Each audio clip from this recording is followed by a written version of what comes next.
property. Okay? Pakitandaan lang, ito pong incontestability na to, concealment or misrepresentation does not apply to non-life or to property. Okay? So, everything is true except letter C.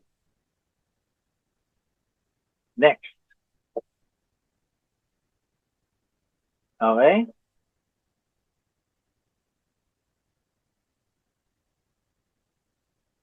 X mortgages house to A.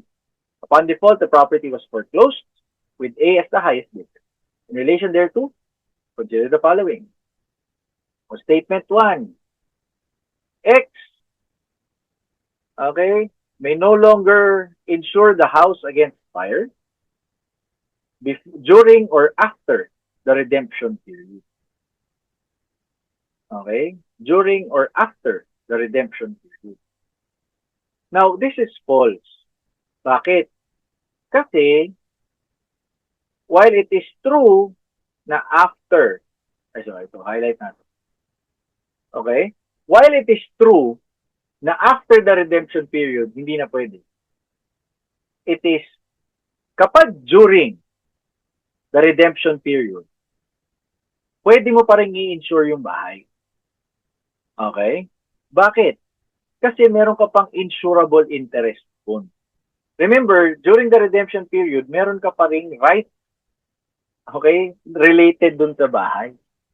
Okay, contingent, yes, but it is based on an existing right. So, pwede. Okay? Pwede po, during redemption period, you can insure the house. Okay? So, false. Next. If the house was insured prior to the foreclosure and was raised by fire afterward, okay? So, after the foreclosure, nasunog siya, X is entitled to the proceeds of insurance. Ito, false din. Okay? False to. Bakit? Nagkaroon kasi ng transfer ng thing, di ba? Nagkaroon ng transfer ng thing. Pero, hindi po nailipat yung insurance. Ano nangyayari pag ganun? Pag property insurance po, mga kapatid, kailangan, pag na-transfer yung thing, dapat kasabay or dapat ma-transfer rin yung insurance policy. So that, kung sino yung may-ari ng thing, siya rin yung may-ari ng insurance. Alright? So, ano nangyayari kapag katulad nito? Iba'y may-ari ng bahay, iba'y may-ari ng insurance. What happened? The insurance is suspended. So, kapag suspended, so parang, ano siya, yung effect niya has been temporarily stopped. What happened? Pag nasunog, hindi ka pwede mag-claim. Okay? So, again ha, yung principle po, pag na-transfer yung insurance, okay, kailangan pag na-transfer yung thing, kailangan yung insurance ma-transfer din. Otherwise, suspended siya. Alright? So, in this number, both are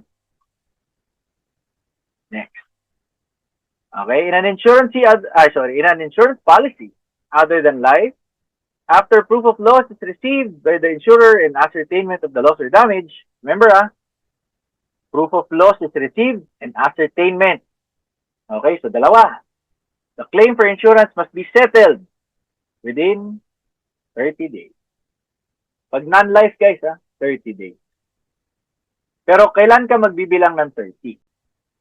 Kailangan after proof at saka ascertainment the loss. So dito, kailangan mo na may ascertainment.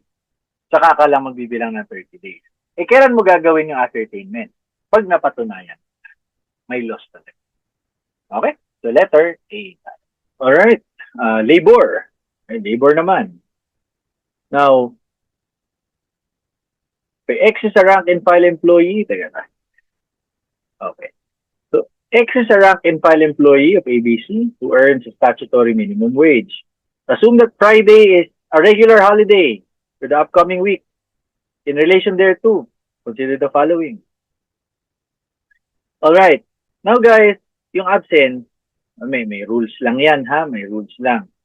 Now, remember yung absent, ang basic rule dito guys, dapat pumasok ka dun sa day before ng holiday. So, hindi mo pwede siyang yung agahan. Kunyari, walang pasok bukas, ngayon mo, simulan mo na. Hindi pwede yun. Alright? Now, meron lang konting nuances depending on kung ano yung day before.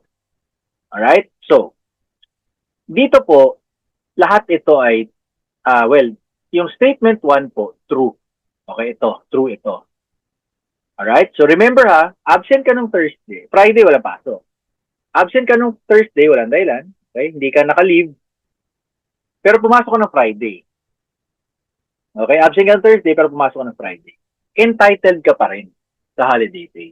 Kasi ano yung rule doon? Okay?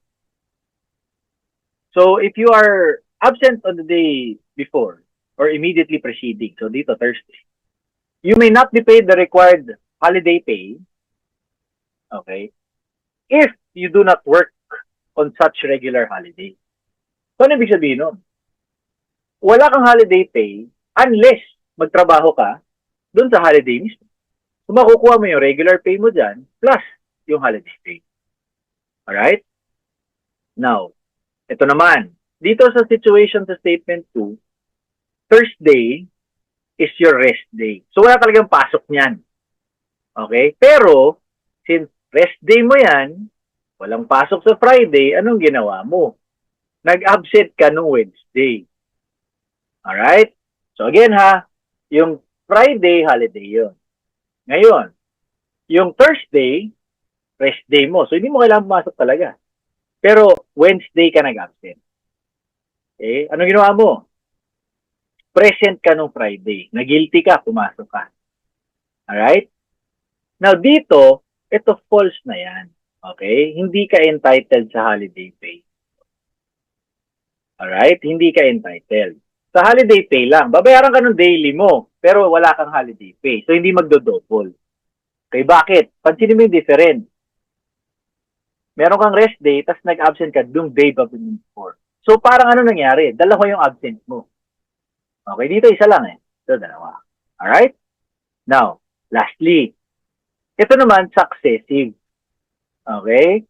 Meaning, dalawa yung holiday. Ano yung holiday? Thursday. Okay, Thursday yung holiday. Pati yung Friday, holiday daw. Okay, regular holiday yung Friday. Ngayon, absent ka nung Wednesday pa lang. Na-excite ka. Okay? Ano nangyari? Pumasok ka nung Friday, wala na namang holiday pay yun. Okay? Wala na namang holiday pay. Bakit? Ano yung rule dyan? If you're absent on the day immediately preceding the first holiday, so absent ka nung Wednesday, ba? Hindi pwedeng hindi ka bayaran. Unless, okay, unless, pumasok ka ng, absent ka ng Wednesday, pumasok ka ng Thursday, entitled ka na ngayon sa holiday pay ng Friday. Pero anong ginawa mo dito? Absent ka ng Wednesday, hindi ka pa pumasok ng Thursday, pagpasok mo ng Friday, wala kang holiday pay. Okay? So, makukuha mo din yung regular na. Alright? So, ito guys, yung situations na ito, pakitingnan lang mabuti. Okay? Ano yung difference nila? Okay? Ano yung immediately preceding ng holiday? Okay, so dito, yung immediately preceding ay regular day lang. Dito, yung immediately preceding ay rest day mo. Dito sa last, yung immediately preceding, ano yun? Regular holiday siya. Okay?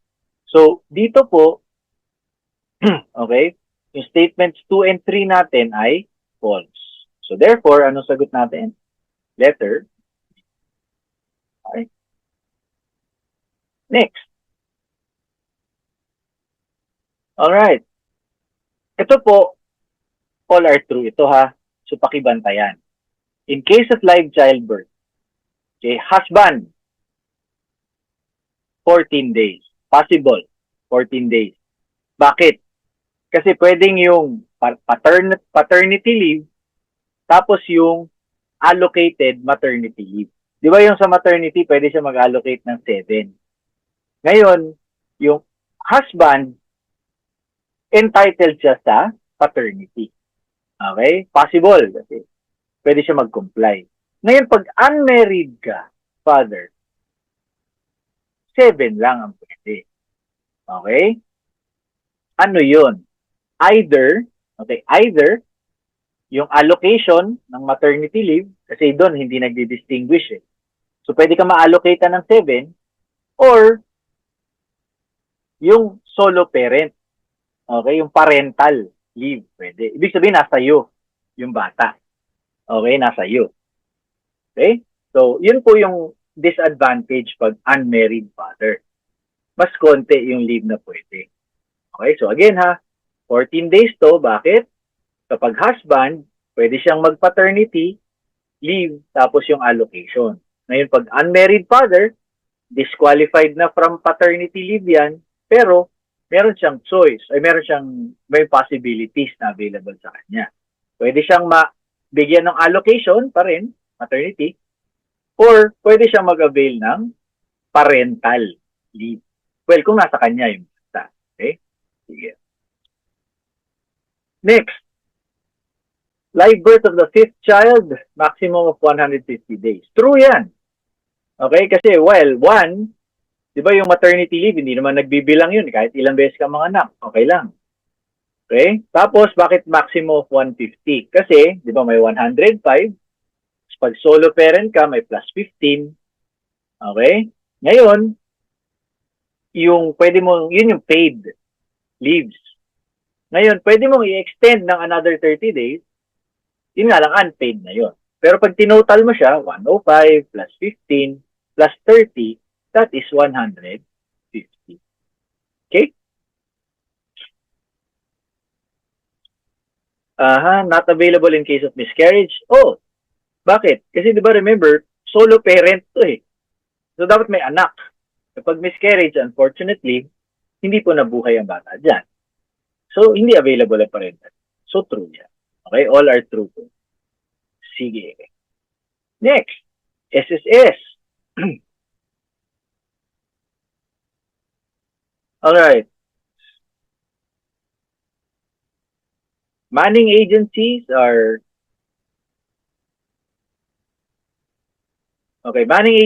responsible for recruitment, are considered employers of OFWs.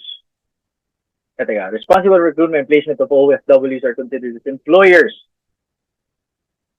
Okay. Yan po ay true lang pag sea-based. Okay? Pag sea-based employees, yung nasa barko, tama yun.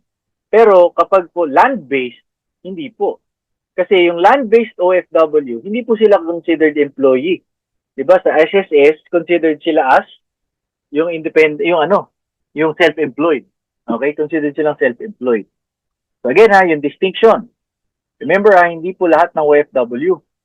Magkaiba yan, dalawa. Land-based, sea-based. Yung sea-based, yung nasa barko, yes, yung employer nila, yung manning agency.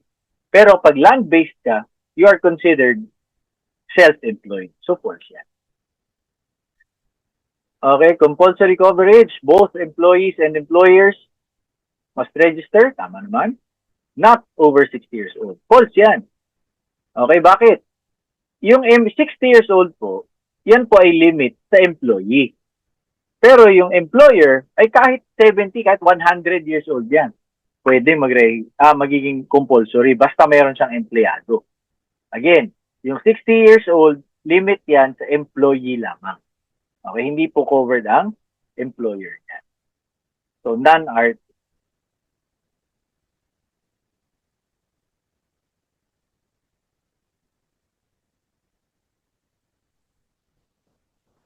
Alright. So, ito, dependent pension, okay, is available, the additional benefit allowance. False to.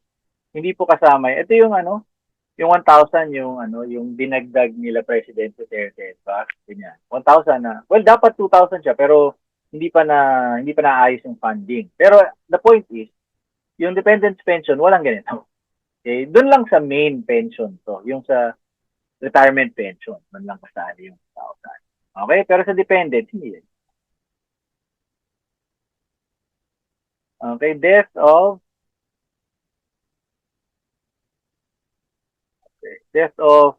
itong pangalawa, death of permanent total disability. Okay, ano din yan? Tawag dito? Okay, ito po, hindi kasi ito automatic eh. Ito, alright? So, monthly pension, yes, pag wala sila, ang mangyayari lang, makakakuha lang yung secondary beneficiary. Kapag namatay siya within 60 days, tapos, yung, yung meron pa nung guaranteed portion, meaning yung 60 months, yung 5 years. Okay? So, pag wala na yun, wala na. Wala na siyang maririnig. Okay? So, may ano yan. Basta ang point is, hindi po automatic na sa secondary pupunta. Okay? Hindi ganon. Right? So, merong certain requirement na yung pag permanent total disability, may certain requirement bago siya mapunta sa secondary. Furthermore, hindi po pension yung pupunta sa kanila. Lump sum actually. Okay? So, none are true tayo. Okay? Sige. Next, consumer. Alright, consumer protection. Bonus round lang. Okay, bonus round lang tayo. So, Consumer Act is 7394. Alright? So, dito naman, guys, all are true ito. Okay, ito. All are true. Okay? Now, yung warranty, service warranties, hindi po applicable sa mga to, professional services. Now, yan, mga basically, ayan. Okay? So, hindi. So, iba to yung service warranty doon, yung mga nag-aayos ng product. Okay? Tapos yung statement 3, of course, given naman ito, di ba? Price tag. Dapat makita mo yung pesos and centavos. Now, ang medyo babantayan mo ito. Ito po yung right ng consumer pagka may warranty. So, dapat, pwede mo ipaayos. Okay, pwede mo ipaayos dapat remedy. So, R. Tapos, pag hindi naayos, pwede dapat either refund, pera, or replacement. Okay? Refund or replacement. So, tatlo yung remedy mo pag may warranty dapat. Okay, minimum yan eh. Okay, minimum standards of a warranty. So, dapat, aayusin niya. Pag hindi naayos, pwede kang magpa-refund or magpa-replace. Hindi nila actually dapat pwedeng yan. Hindi na pwedeng tanggihan. Kasi yan yung pag nag-warranty siya, dapat. Alright, so all are true ha, pakibantayan lang. Okay? Wala namang complicated dito, kailangan mo lang talagang tandaan. Okay? Sige. So all are true. Next, intellectual property. Patent. Consider the following. Okay, consider the following. Only two are false. Now, literal infringement. Substantially the same function, same way, same result. False ito. Bakit? Kasi substantially the same. So, hindi siya exactly the same. Ito po yung doctrine of equivalence. Alright? So, dalawa yung infringement. Literal infringement at saka yung doctrine of equivalence. Ito pong sinasabi sa statement 1, yan yung doctrine of equivalence. So, false ito kasi hindi siya yung literal. Definition. This one is also false. Hindi ito patentable. Bakit? Oh, sige, meron siya nung inventive step and all of that. However, self-operated gambling machines and non-PAGCOR accredited. Anong ibig sabihin nun? Yan po ay illegal. Okay, mga illegal machines yan. Kasi remember, as a rule, dapat para operate ka ng gambling facility, dapat approved ka or at least accredited ka ng PAGCOR. Ngayon, kung illegal yung activities na yan, ay hindi patentable yun. Alright? Remember, may listahan tayo. Hindi pwede. Okay? Kasi illegal tong activities na to, not patentable siya. False na. Now, this one, statement 3, true ito. Okay? Ito yung ownership of the patent. Remember ha, kapag ginawa mo siya in the course of your employment, kahit na. Okay? Ay, sorry. Kapag ginawa niya in the course of employment, I'm sorry. Kasi hindi niya duties yun. Kanya yung patent. Okay? Basta hindi, ito yung important yan. Ito, tanggalin natin. Not part of his duties. Okay? Kapag not part of your duties, kahit ginawa mo sa office, sa'yo yung patent. Ikaw yung inventor. Okay? So, statement 1 false, statement 2 is also false. Context of trademarks. Ayan. Generic sign. False. Kasi kailangan nga unique, di ba? So, generics are not allowed to be trademarked. Okay, actually, kailangan mo mag-disclaim dyan. Now, adopted both holistic and dominancy. False ito. Diba? Remember, as of 2021, dominancy na lang po. Actually, pag tinignan mo yung intellectual property code, hindi mo makikita yung holistic doon. Ito lang talagang dominant. Alright? So, false yan ha. Ano lang yung meron yung intellectual property code? Dominancy lamang. Okay? Dominancy lang. And lastly, internationally known trademarks must be registered to be protected. False yan.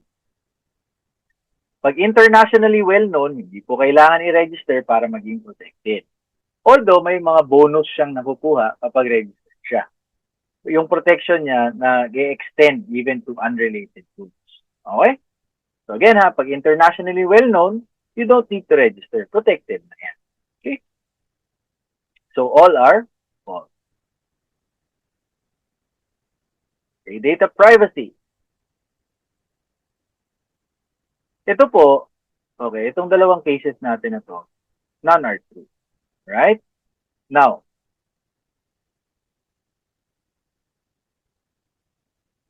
okay, DOH has no right to release, okay, for public health interventions. Okay? Ang important dito, bakit siya naging false? Kasi, not capable of being identified. Eh, di ba remember, pag hindi ka identifiable, ay hindi naman personal information yun. Di ba? Kasi hindi ka identifiable eh. Kumbaga, ang tawag doon, anonymized. Okay? So, kapag hindi ka identifiable doon sa information, hindi yun covered ng Data Privacy Act. Okay? Well, hindi ka protected ng Data Privacy Act kasi hindi ka naman makikilala. Okay? So, false ito. And in fact, ginawa ito, di ba? Ginawa ito ng DOH. Next. Ito po yung administrative complaint pag sa school. Disciplinary proceedings. Ito, ang problem dito okay, is masyadong maraming binagbigyan yung data. Okay? Ay yung information. Ito po yung problem. Kasi ba yung pinagbigyan dito? Ayan. Pwede naman talagang ipamigay yung information. Okay? Dito. Okay? Pero hindi na po ibibigay sa mga ito. Kasi hindi na nila kailangan malaman yan. Okay? Remember, these processes may contain either personal information or even sensitive personal information. So, nililimit mo lang talaga kung kanino mo siya dinidisclose. Okay? Yung proportionality, okay, baka mawala na sa legitimate purpose yan. Pero, pwede siya dito sa dalawa. Bakit? Sila yung magkalaban eh. Ito mga to, wala na to. Hindi mo na kailangan bigyan ng kopya yan. Alright? Kasi hindi naman, lalo na tong other parties, wala na silang pakialam dyan. Okay? Even if potentially ma-affect sila ng outcome. Okay? Basta as long as they are not part of the complaint, they're not part of the respondent, wala yun. Okay? So, none are true. Alright. Ito, definition of terms. Diba? Kita mo naman. Anong tawag natin dyan? Processing. Anything na gagawin mo sa data, from capture hanggang deletion, processing it out. Alright? Now, ano raw dyan? Sensitive personal information. Now, syempre, yung sensitive personal information, guys, may listahan ha. May listahan tayo. Remember, that is part of the definition. So doon, di ba, information that can be used to discriminate against you, humiliate you. Okay, tapos yung isa, yung peculiar to you or yung government information, government IDs na unique sa'yo. Alright? So, ano lang yung wala doon? Ito. Okay? Person, bank record.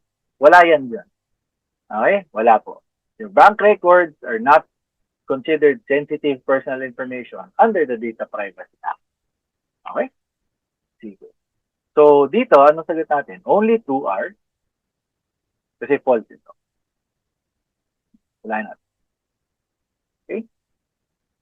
And last but not the least, your electronic, hindi pa pala. Second to the penultimate pa pala. Electronic Commerce Act. Okay? Now, ito po, again, provision ito, tungkol to sa receipt at saka dispatch or place ng dispatch. Now, ang important po sa Electronic Commerce Act, remember that you can opt out the provisions. You can agree, okay, on anything about it. Okay, pwede. Ano lang yung bawal? Yung tungkol sa government. Kasi yung government, syempre, obligation yun on their part. Wala tayo pakialam doon. Pero as far as the other provisions are concerned, you can opt out. Meaning, you can stipulate. Okay? You can stipulate. So, tingnan nyo po yung statement 1. Any agreement to the contrary notwithstanding. Ano ibig sabihin nun? Hindi raw effective ang stipulation. So, di false na. Kasi nga, any provision of the Electronic Commerce Act, the parties can stipulate against. Pwede nilang i-agree kung paano na. Okay? And for the same reason, kaya po, yung statement 2 ay true. Okay? Kasi unless otherwise agreed. Okay? So, unless otherwise agreed, ibig sabihin, pwede mag-stipulate. True yan. Kasi again, any provision of the Electronic Commerce Act, pwede kayong mag-opt out. Okay? So, ano ibig sabihin nun? Only 2 is true. Alright. Next. Consider the following. Alright. Definition. So, true yan. Okay? Maraming pwedeng i-consider as hacking, pero the introduction of viruses is also there. Okay? Now, ito, statement 2 is false kasi it's not completely accurate. Okay? Yung piracy kasi under, okay, similar siya, but not completely identical. Kaya siya false. Okay? Kasi meron niya, through the use of communication networks, but not limited to the internet, in a manner that infringes. So, maraming actions doon. Okay? Na not everything is included dun sa infringement sa intellectual property code. Okay? So, ang point ko lang is, they might be similar, but they are not identical. Kaya siya false. Alright? So, that means, only one. And ease of doing business. Okay? So, dito, this one is about yung sanggunian. Okay? Kasi diba ito yung kakaiba. So, you can, when your permit requires, when your permit requires action from your sanggunian, bayan, lungsod, lalawigan, ganyan. Okay? Yung statement 1 is true. Okay, 45 days. Tama naman. Kasi, mas matagal sila dahil, di ba grupo yan sanggunian. Maraming tao dyan. So, yung approval, hindi yan automatic. Okay, kasi maraming kasali. Okay, maraming kasali. So, hindi pwede. So, true yung statement 1. Ngayon, statement 2. This period can be extended for the same number of working days. Ito false na ito. Okay? Bakit? Kasi ang extension dito, 20 days lamang. Kaya mas konti. So, kaya ko ito pinili kasi ito yung kakaiba. Kaya normally, pare-parehas, di ba? Kung ilan yung period, yung extension, same number of days. Dito hindi. 45 yung original period, 20 days lang yung extension. Now, statement 3. If local application or request is denied. Okay? The reason for the denial need not be cited. Eh, mali yun. Di ba? Paano mo malalaman kung anong gagawin mo? First of all, paano malalaman kung ano yung mali? And then, second, paano malalaman kung paano siya itatama? Ano ba dapat yung gawin? Ituturo nila yun sa'yo. Dapat. Okay? They should, or the sanggunian should, identify the reason bakit nila dininay, as well as yung mga pwede mong options para, di ba may hininga kang permit? Paano makuha mo yung permit? Dapat turuan ka nila. Okay? So, that means statements 2 and 3 are false. Ano sagot natin ay letter. Okay? And lastly, it refers to an action. Of course. Ito pala. Hindi pala. So remember guys, sa ease of doing business, lahat po ng hinihingi natin sa kanila, yung application or request, ang ending, government action. Yung action na yon, dalawa lang. Either approval or denial. Okay? But regardless, kailangan may ending. Kaya nilalagyan nila ng timeline. Alright? So, I hope medyo nalinawan ka dun sa mga explanation natin. And huwag ka mag-alala kung medyo nahirapan or medyo marami ka hindi ma-recall. Don't worry, may panahon pa. Alright? So, yun lang. Good luck and study well, guys.